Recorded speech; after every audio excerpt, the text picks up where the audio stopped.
very swollen. Man, this call's being recorded. Oh, you've been my insurance company for the longest time.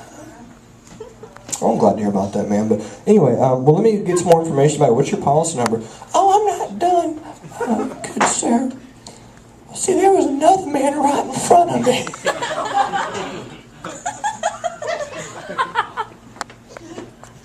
All right, man. So you were sandwiched between two men? Oh, it was terrible. Everything was broken. I was right in the middle, and they were huge. And then I started screaming for help. Help me! Help me! And I was just running around, and then some firemen came with the big old poles and everything, and they started spraying stuff all over the road. All right, ma'am, I gotta go. But really, it really is strange to me because, I mean, when you call a company, you should know that it's a business. These things are professional. But no, people actually seriously play with you. So I'm like, you know what? I've been here a year. They can't fire me without telling me. So let's try something new. Beep beep. Unknown inquiry. Watch out. It just says unknown inquiry, whatever. All right. Thank you for calling Beep Insurance Company. This is Jeremy. How can I help you today? Yes, my name is Susan Summers, and I just had a quick question. Okay, Miss Summers, well, what can I do for you? Well, you see, I had a claim not too long ago, and I'm just hoping you can look at my adjuster's information for me. I absolutely can. Do you have a pen and paper ready? Oh, yes, I do. Good. Because I'm about to give it to you. Now, you just sit there. What I'm going to do is give it to you nice and slow. Because I don't want you to mess any of it up. I want you to get it right the first time, and I want it to be good. Okay.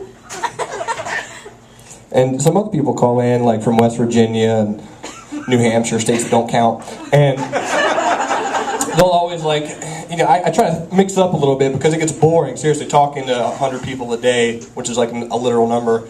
And, people, you ever call a company and they're like, A is an apple, C is in chocolate, D is in David, that type of thing? No, not here. Not here. Okay, ma'am, let me go ahead and give you your claim number. It's the letter B, as in blow. It's the letter J, like in jelly bean. The letter P, like in pterodactyl. Oh! That's a tricky one. I didn't even know how to look that up. I was actually trying to see it in the show. I was like, there's no way that's real. How do you even spell pterodactyl? There it is.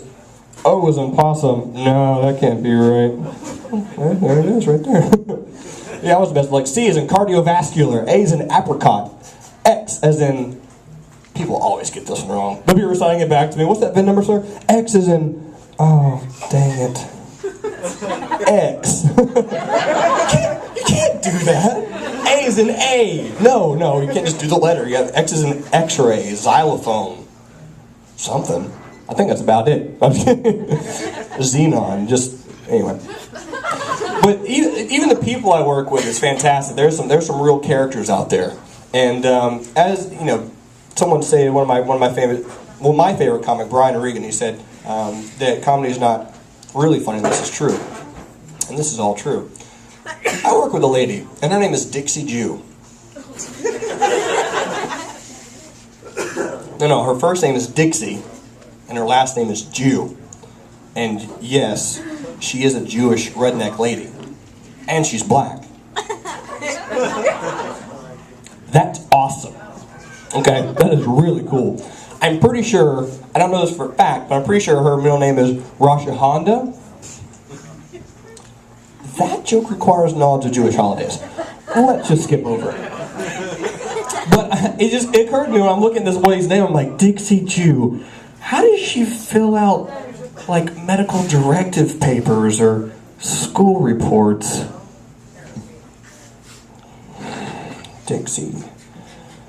Middle name unknown. Last name Jew. Race. Caucasian. Circle. Asian. No, not Asian. African American. Three-quarters of a circle. Native American. Negative. Other.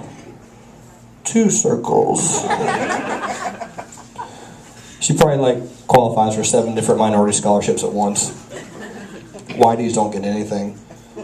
Are you white? How much your parents make? Yeah. Are you smart? Football. But she's very annoying. She's a turbo ultra mega redneck, and all she does is she's always coming into work and she's always talking about her favorite music, which is rap and R&B, or as she calls it, hip hop. And you'll get that later. And she's always talking about her favorite rapper, who is Juvenile. Juvenile. My jokes catch on when you leave. You're like, oh man, he's so smart. He's witty. He's really quick. But to me, rap and hip hop at this point is really, every song is Drake and T-Pain singing in a parking cone while brushing his teeth, and Lil Wayne. Lil Wayne just annoys me all together. Okay, anyone right about that? Anyone agree with me? Yeah. Thank you. I just think it's a little bit annoying because he's cool and he's creative, but when you say the same word 9 times throughout the entire song and just add a little bit of reverb, it doesn't really count. And I'm going to show you what I mean. Yes, I'm going to rap for it.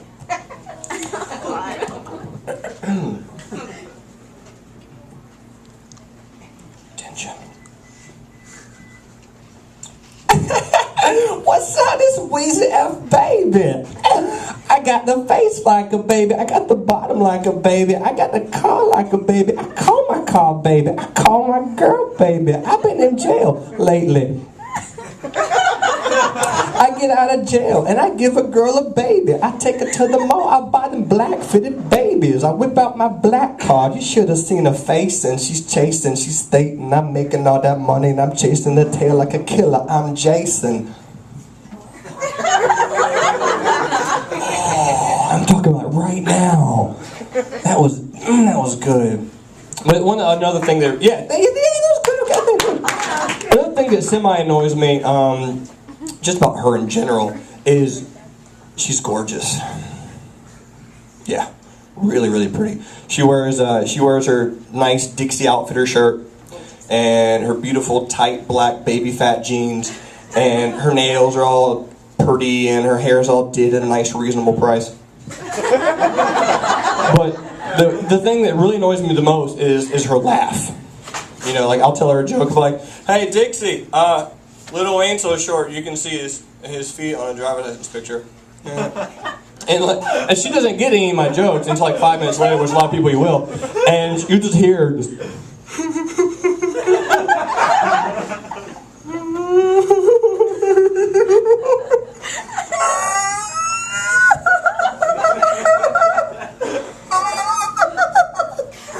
that's kind of how she laughs, but she's gorgeous.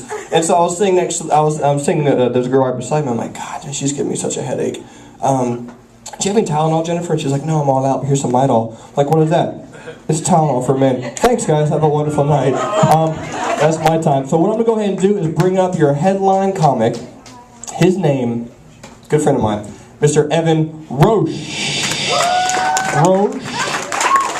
Roche. I didn't see you coming. Where were you? There you go, man. Get out of here.